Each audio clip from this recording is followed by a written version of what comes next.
Oh, cheer up, Larry. This plane crash is the best thing that has ever happened to us. This is paradise. Paradise? I'm bored to death. As soon as I get some sort of signal, I will Morse code us back to civilization. Damn it. Hello, we are Elisa missionaries from Finland. Do you have time to talk about Elisa Viihde? Larry? It's a Finnish entertainment service that has basically everything. It has more sports than you can think of, and sports you can only see at Elisa Viihde. Is it football? Ice hockey? Yes. Betty? We ain't going nowhere. Elisa Viihteessä on kaikki, kuten urheilua, jota et muualta näe, sekä valtava tallennustila TV-ohjelmille. Osoitteesta elisa.fi/viihde. It's more than 3 years since Julian Assange took refuge inside the Ecuadorian embassy in London. The WikiLeaks founder was avoiding extradition to Sweden and ultimately deportation to America, where he fears he'll be sent to prison over the release of hundreds of thousands of secret US government cables. Until this week, there's been a permanent British police guard outside the Ecuadorian embassy, ready to arrest Julian Assange if he should try to leave. But the bobbies have now been withdrawn because of the expense, already racking up a bill of over £12 million. Now, the police will be relying on covert monitoring of the embassy instead. Inside, Julian Assange has kept himself busy commissioning a new book. It's called The WikiLeaks Files, The World According to the US Empire. It's a series of essays by 17 writers examining the impact of WikiLeaks on various countries. Julian Assange joins us from inside the Ecuadorian embassy. Julian Assange, welcome back to breakfast. G'day, friend. What's your response to the news first? I'll come to WikiLeaks in a moment, but the police have been pulled from outside the embassy in London. Does that change the situation for you?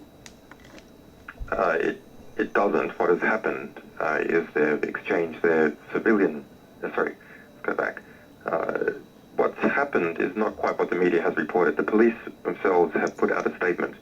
And in that statement, it says that they are going to a covert plan at the embassy. Sorry, they are going to strengthen their covert plan at the embassy.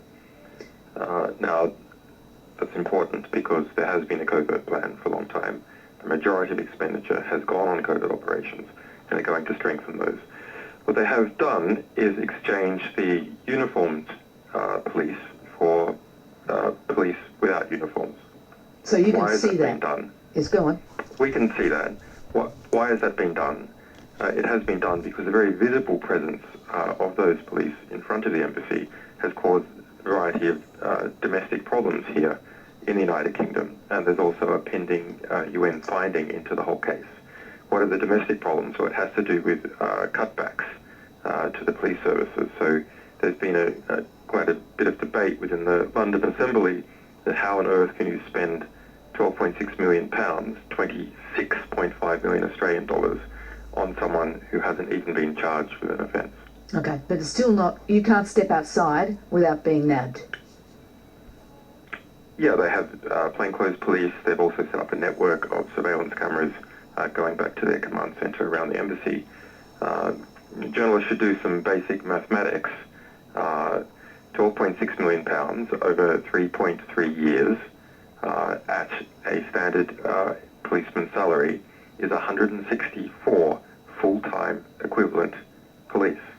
Now, if you include overtime pay, you include more experienced police, etc., that's maybe half of that, so 76, even at a very conservative estimation of the number of police, and we see a lot of that.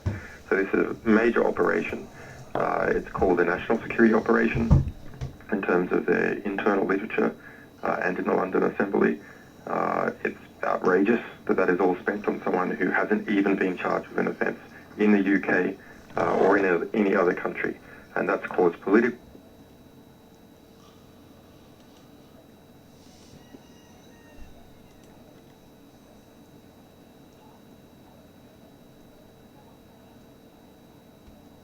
Now, I'm amazed that not more people seriously engage with this. Okay, you have, Chomsky-esque descriptions of the propaganda model of the role of the mainstream media. So, do we accept that the traditional media industries and the way information that flows into it and flows out of it is a major element of the society that we live in. I think most people accept that. So what if that changes? Does that mean other things have to change as well? Of course it does. It's like if there was suddenly no money in society, no contracts in society, or no courts in society, would the rest of the social structure and the political structure change? Of course it would. And so we're moving forward into a different form of social relation that exists when there's not that's not a traditional media monopoly. Okay, but so that's produced a great threat to existing power structures of various forms that are terribly threatened by it. And it's not the case that social media is just going to stay there, as it has been used in this election and the US election. That's absolutely not true. And it's possible we'll end up in a much worse position. So, okay, you've got, 5 big media barons here and Trust and the BBC. Okay, but what if we basically just have Facebook and Twitter? If it kind of evolves that, maybe Facebook, Twitter, and the BBC. Are we in a better position? No, we're potentially in a much worse position. What hasn't happened yet is Facebook and Twitter taking seriously how they can control and influence the other power structures that want them to control and influence.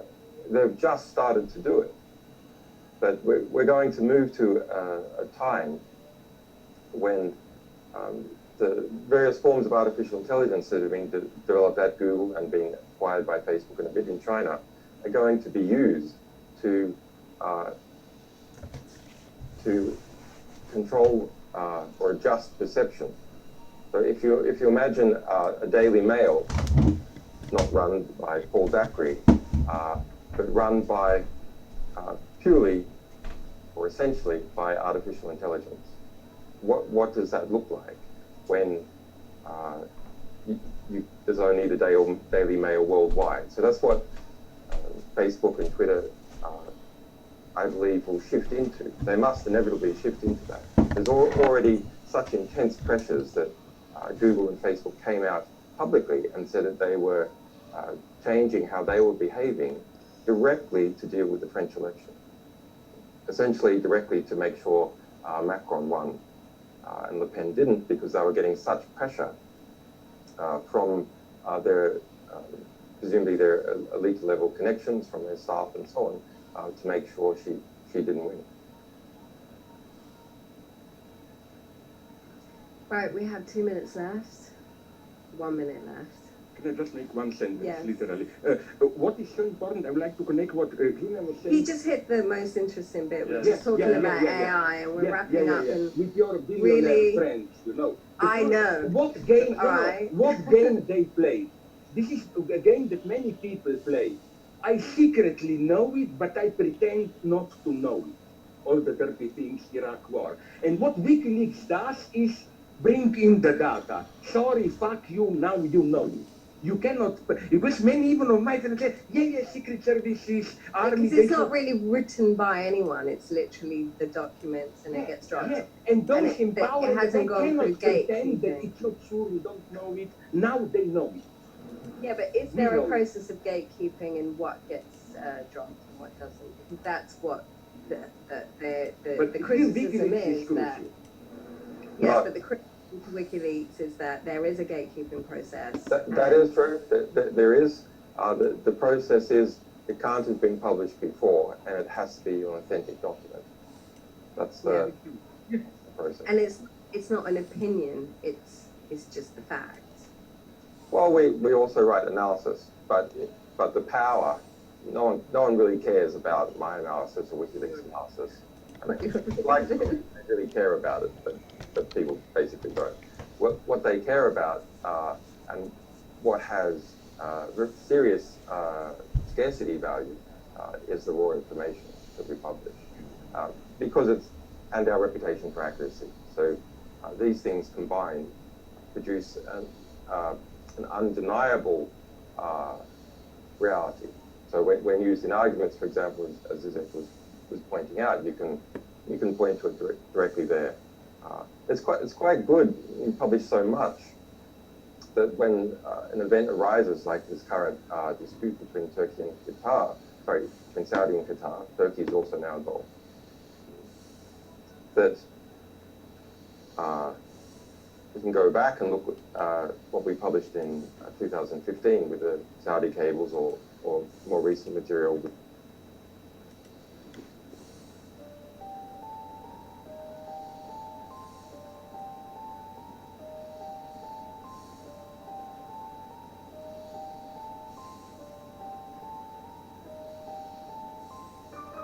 I want to make it very clear in the beginning, I'm not anti-government. I don't believe in terrorism.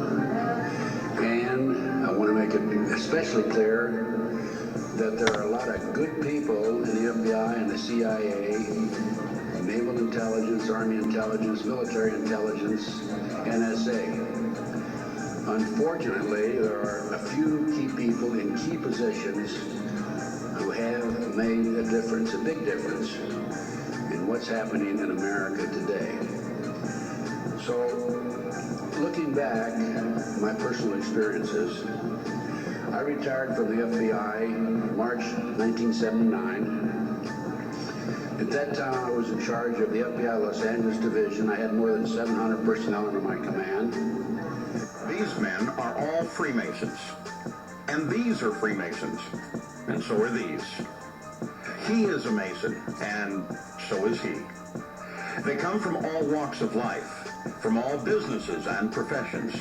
They come from a wide variety of backgrounds and places, but they have one thing in common. They have discovered a fraternity, the Free and Accepted Masons, and they are all brothers.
Just because they look good and it looks like it's glamour, it's not like that. This shit is all about rituals, demons, Babylonian gods, and screwing a man in his ass.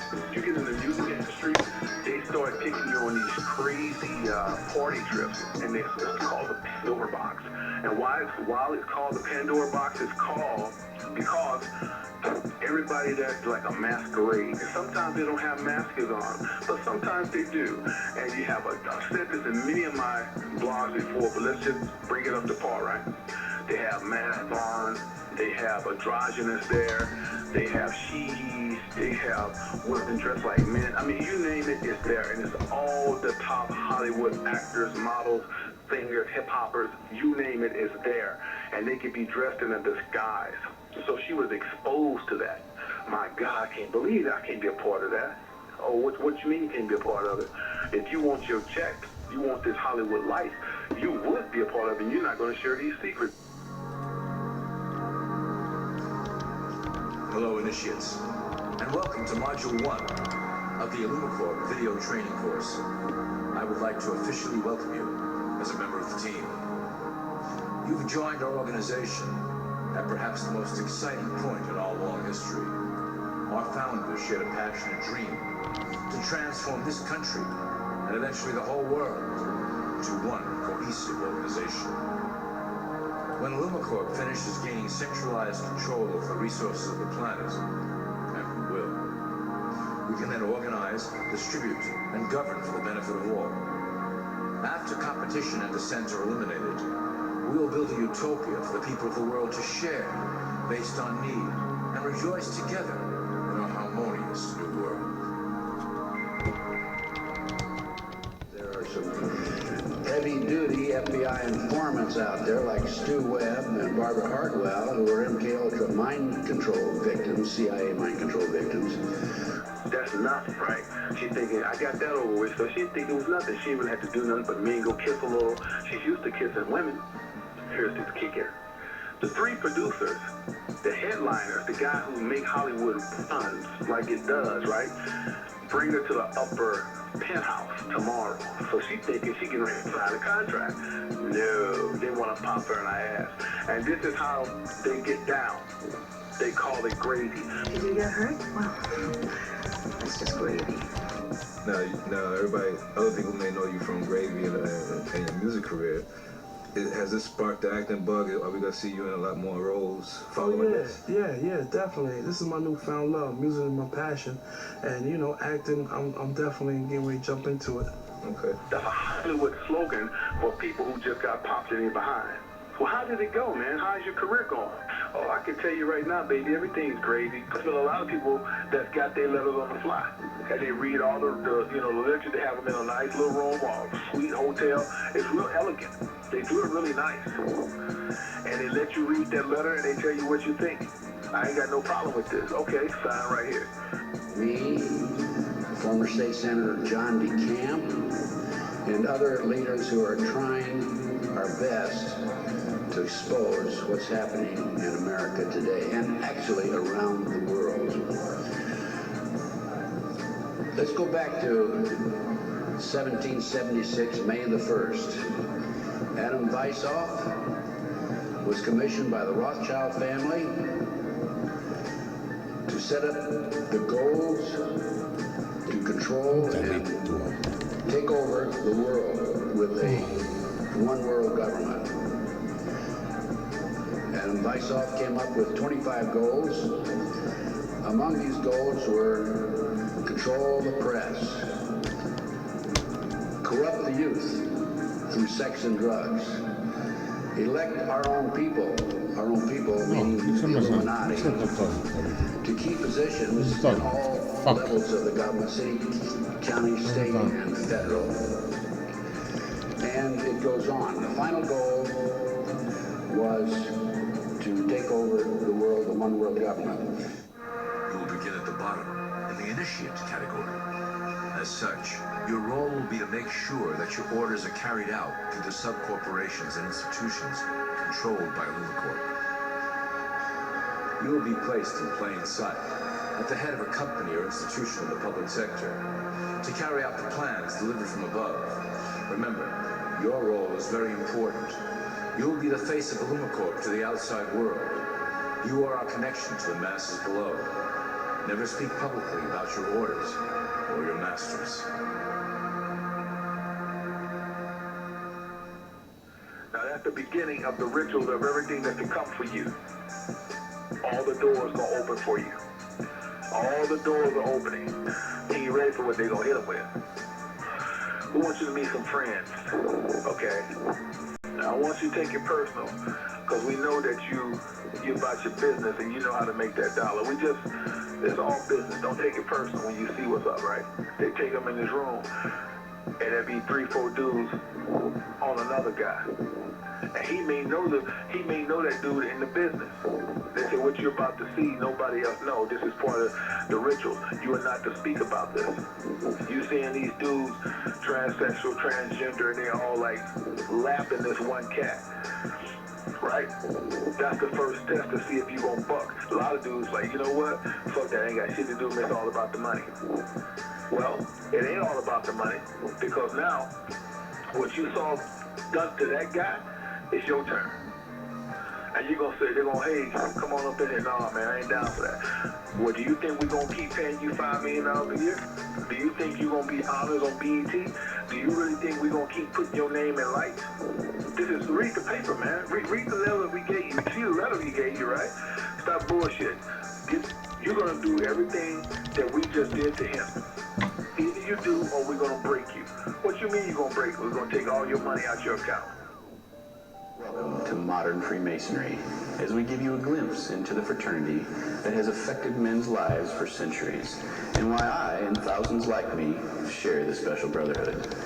When I first explored this great fraternity, I didn't know much about the rich histories and traditions of Masonry, but I did see the special interactions of the members of the lodge, and saw firsthand what real brotherhood was all about. These guys considered their fellow lodge members as a type of extended family, and I was impressed by the closeness they shared. As I learned more about my fraternity, I knew that my decision to be part of this grand society was one of the best ones that I would make for my personal and professional development. As I began to see how I fit into an organization that has affected the lives of many of our U.S. presidents, starting with George Washington, and includes some of the greatest movers and shakers of the past 300 years. I knew that I would benefit from these rich traditions, the same values and traditions that helped these men become better men, and having the same effect on me today. The next case I worked of a major consequence was the McMurrin preschool case in Manhattan Beach, California. The children there claimed there were tunnels under the school. They were taken into the tunnels and through the tunnels up into the trap door of a bathroom in a triplex next door, placed in automobiles and prostituted in the community. These are 2-, 3-, and 4-year-old children before they enter kindergarten. In addition, the children claim that they were flown into the mountains where they were involved with adults in robes, black robes, chanting, candles. They talked about the brown babies who were cut up, actually sacrificed. And in checking into this and researching this, of course, this was obviously a satanic ceremony. The McMartin family, who owned the preschool, they were tried of Dre Bucky and his grandmother. The grandmother was acquitted, hung jury on Ray Bucky. The second trial, another hung jury. I had an opportunity in 1990 to gain control of the school. Now, the school had been given to Danny Davis, the defense attorney, and he had sold it, even though he made $15 million on the case, by the way. He had sold it to a contractor who was going to tear it down. When I learned this, I contacted the contractor. I said, I want to be given an opportunity to go on that school and look for the tunnels. The authorities had looked for them in 1987. They said they could find no tunnels. Along with some of the parents, we hired Dr. Gary Stickle, UCLA archaeologist. He hired his crew, brought them in, and in 34 days, Dr. Stickle said there had been tunnels under that school. They were covered up, and they were covered in. An informant of mine told me that there was an abandoned satanic site in Crestline, California, up in the mountains. I went up into the mountains and obtained photographs, of the site. I have a lecture that I give where these Pictures are available. It's called Gunderson Chronicles #2. It's a 4-hour lecture that I gave in Kansas City a number of years ago, which shows this abandoned site and also pictures from the McMartin Tunnel school dig. You will be placed in a top position of power among one of the following sectors. In this way, as you are monitored and guided from above, you will decide strategy and introduce programs that further our goals. But that is the secret to LumaCorp's success. Control the head, and you control the body. Come on, man, all of y'all. So he's already thinking about it. So he wound up sucking the one dude off. Then he sucked the other dude off. Then he sucked the other dude off. Now they Vaseline him up and pop him in his ass. And you probably saying that's bullshit. That's the way that shit goes. And then what they do, they videotape this shit. Why would they want to videotape that? Y'all say to sell it later now. To keep your mouth closed. If you knew you done took 3 men up the ass and sucked 2 off, and they real important men. Now a lot of times, what they'll do while they're doing this thing to you, the men won't be recognizable. They'll have either a mask on, or they'll just have their face blacked out. It's the truth. Why do you think they do it? They put that shit in a special index box, because if you get out of line, nigga, they're gonna say that you was a homosexual, you was a pedophile, you did things that never got caught, and they're gonna put this crazy ass video on you getting boned by men up your ass and taking sperm all in your face. I'm telling you how it goes. From there, I became involved in another case, very frightening case, because I established, with the help of people like John DeCamp, former state senator in Nebraska, that we have in this country today a covert military criminal enterprise, government enterprise, primarily by U.S. military intelligence, that is operating full throttle, and everybody refuses to investigate it. In the Nebraska case, it's called the Franklin Cover-Up. This is the book here that John DeCamp wrote, by the way. It's all documented in there. And in that particular instance, they were taking children out of foster homes, orphanages,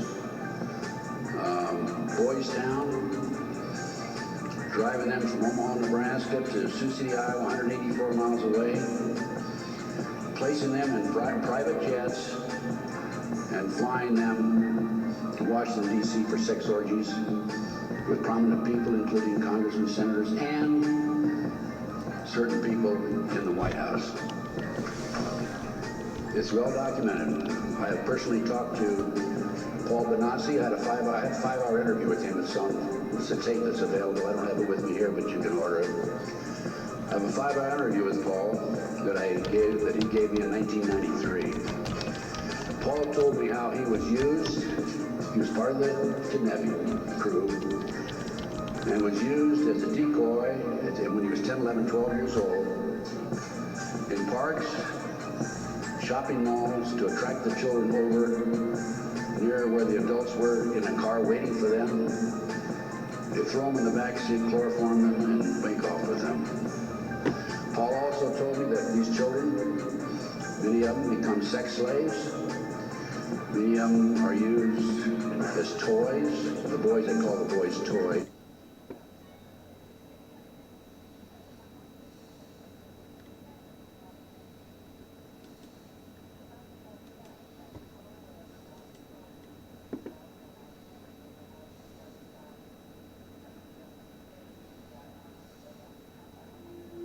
Europe is the church, and the church is Europe, wrote Hilaire Belloc, the 20th century English historian. But with the dismantling of the church accomplished by the regicides of Charles I, Louis XVI, and Tsar Nicholas II, church and state no longer act as a foil against the intrigues of international Jewry. Today, Europe, once known and experienced as Christendom, wherein Jews were considered enemies of the gospel, is a secular wasteland. It's ruled instead by the synagogue, with Jews at the highest levels of economic, political, and cultural influence. Once upon a time, the church clearly understood the danger of allowing Jews to hold sway over society. It was Emperor Justinian of the 6th century who, in his Justinian Code, forbade Jews from participation in banking, holding civil office, and from teaching positions. He understood, as did his Christian subjects, that Jews were to be kept on a short leash. Otherwise, Jewish tyranny, betrayal, and rapid moral decline would destroy Christian society. And now that very destruction has been unleashed. Facts are facts. Jewish devastation in our national life abounds. For it's no secret that Jewish money power and its lobbies have our monetary policy and Congress in a vice grip. And just a few weeks ago, Joe, I am a Zionist, Biden, acknowledged that Jews wield dominant influence in shaping American culture. Crediting Jewry for leading our nation into accepting the sin of homosexuality, Biden told a crowd of Jews celebrating Jewish Heritage Month that the driving force of this social change is the Jewish-owned mainstream media.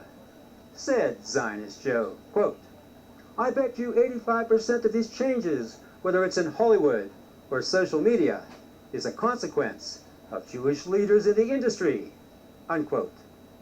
In a recent Meet the Press interview, Biden singled out the sitcom Will and Grace, produced by David Cohan and Jeff Greenstein, both Jews, for playing a major role in molding the masses to embrace homosexual unions. As more and more Americans come to understand what this is all about is a simple proposition. Who do you love? I am absolutely comfortable with the fact that men marrying men, women marrying women. My measure, David, and I take a look at when things really began to change, I think Will and Grace probably did more to educate the American public than almost anything anybody's ever done. See for yourself the depravity featured on Will and Grace. Depravity that Biden apparently applauds. And now here, where both the actresses performing a depraved lesbian act are, of course, Jews. Last September, NBC, owned by the Jew Brian Roberts, began airing the homosexual sitcom, The New Normal, which by all appearances influenced the Boy Scouts' decision to accept homosexual members. Hi, everybody. I would like you to meet Brian. He is my life partner, my fiancé, in fact. We're getting married, and we're having a baby boy soon. Just two men in love. Is it for no reason that Christ called Jewry the synagogue of Satan, seeing it as highly organized, universal in scope, and evil in its designs? Only another highly organized and universal body, the church, righteous in its trajectory, can oppose and stop Jewry's complete and total domination of our society. The Jewish menace is a religious problem at its core, just begging for a religious answer, repelling the peril with practical solutions modeled after Justinian's Code. 1. Throw the Jews out of banking and they cannot control the economy. 2. Exclude them from civil office and they cannot subvert national interests. 3. Disgorge them from teaching and from the media and they cannot corrupt the morals of our youth. The historic church stopped the Jews and their devastation in the past. In a revival of Justinian's symphony of church and state, she could surely do so again.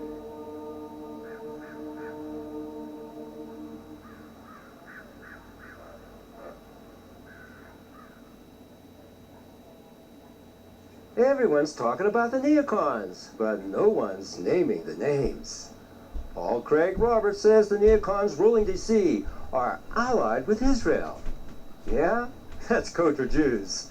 Some people just can't say the J word. During the Bush days, Wolfowitz, Fife, Pearl played a huge role in sending Gentile youth to their deaths in the war for Israel in Iraq. Today, neocon Jews are sinking their fangs into Christian Russia. Leading the Fang Brigade is Victoria Newland, originally Noodleman, at the U.S. State Department. I've outlined 4 pillars of U.S. policy: support for Ukraine as it tackles its urgent political, economic, and security challenges; diplomatic efforts to try to de-escalate the crisis; imposing further costs, including targeted sectoral sanctions on Russia. Newland's Jewish buddy at State, Daniel Glasser, doesn't care that the sanctions are hurting U.S. businesses. After all, it's all about what's good for the Jews. We are aware that the actions we take could have impact on American business and American companies. Newland's married to neocon Jew Robert Kagan, a regular warmonger for the Washington Post. And surprise, he's on the State Department's Foreign Affairs Policy Board. Like Newland and Glasser, he couldn't care less about we, the people. If Barack Obama had decided to bomb Syria instead of asking Congress if he could bomb Syria, if he had done what every president had done before him, we wouldn't even be having this conversation, and he did bomb Libya, after all. The evident willingness of the United States on occasion to use military power is part of what keeps the international system where it is. What international system? The Jewish world system. And Kagan's guarding it with Gentile youth, not Jewish youth.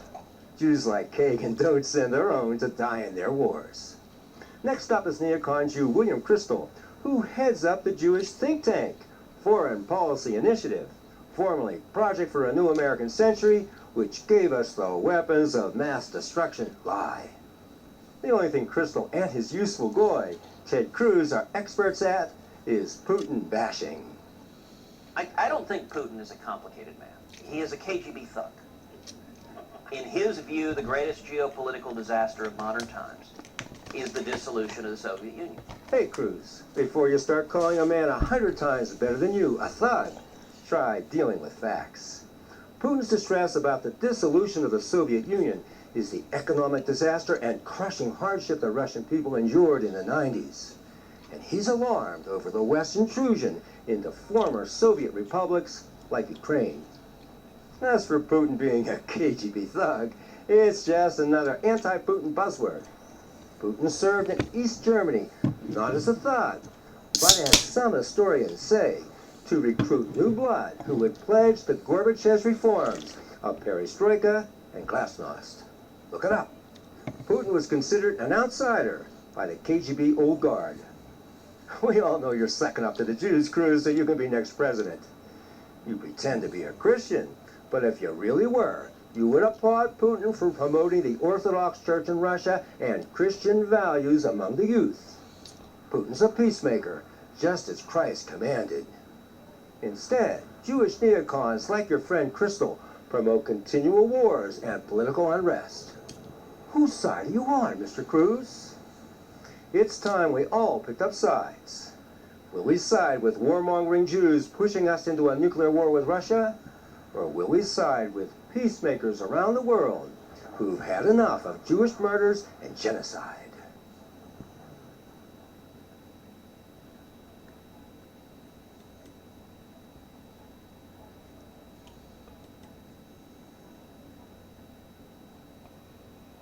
Wherever you go, Judaism is in our faces. Go to the White House and there's a Passover Seder. Go outside the White House and there's a Hanukkah menorah. On the campaign trail, Rand Paul sucks up at a Jewish yeshiva. And turn on the TV and the whole hoax gets prime time. But why would any country, candidate, or celebrity want anything to do with Judaism when Jesus Christ pronounced 4 curses on it?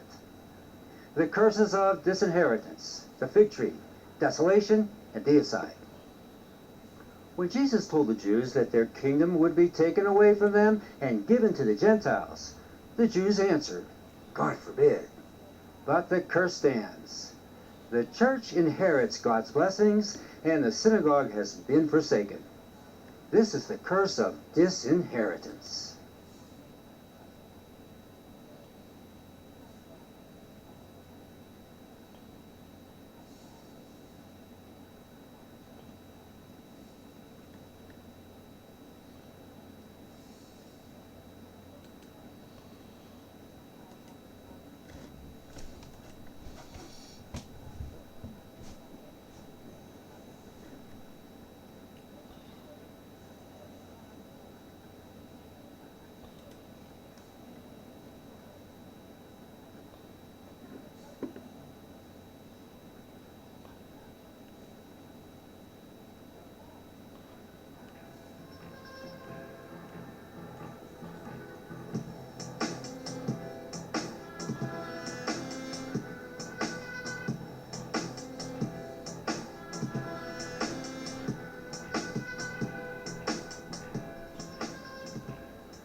Greetings, citizens of the world.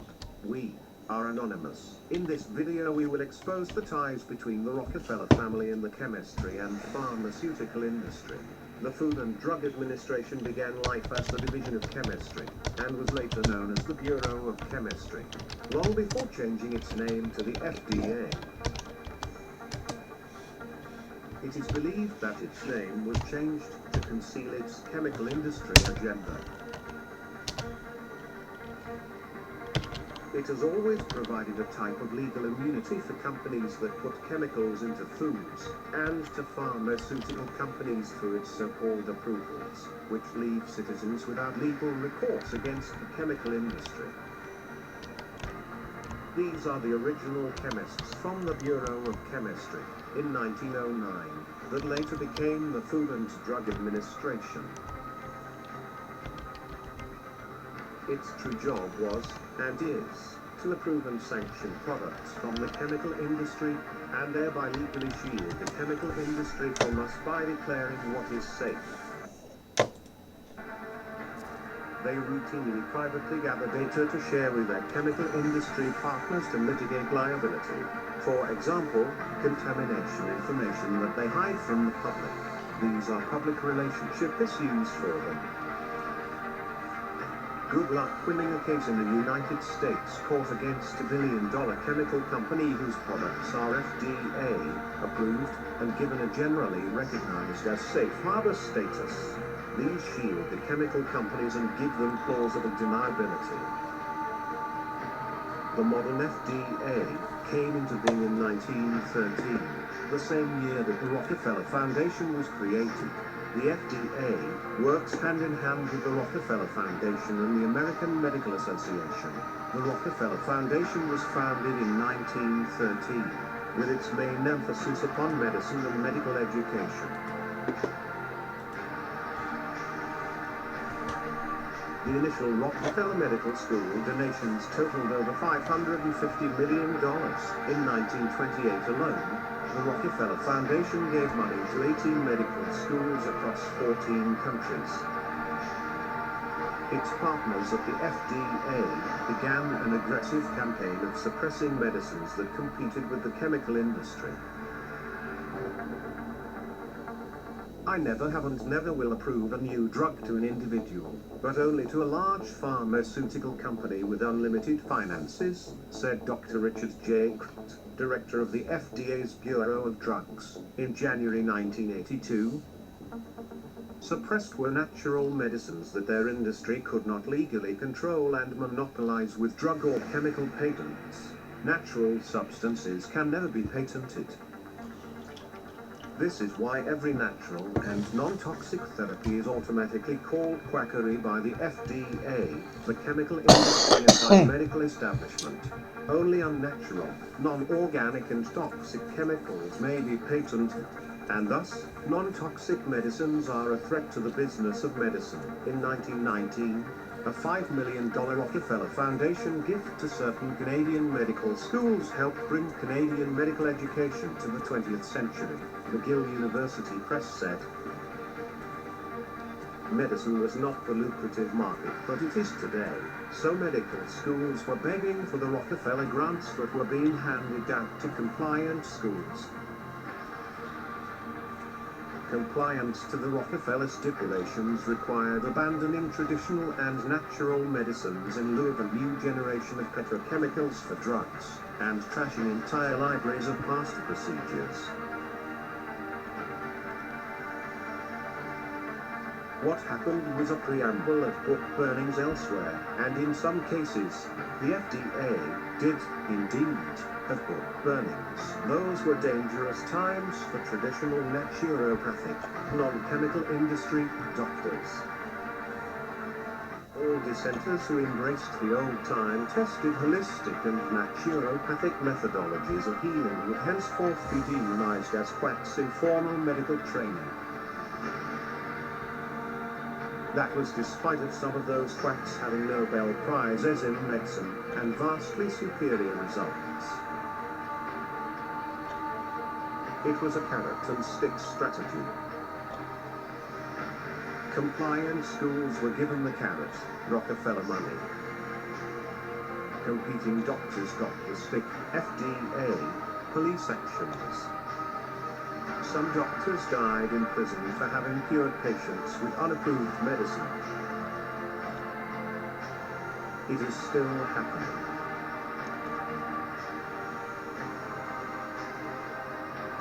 At stores selling organic non-chemical foods,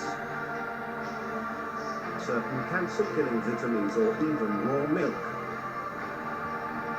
It is not just the doctors with cures anymore. Curing is illegal, by the way, since no cures are ever approved. Cures mean freedom from chemical dependence. Freedom from them.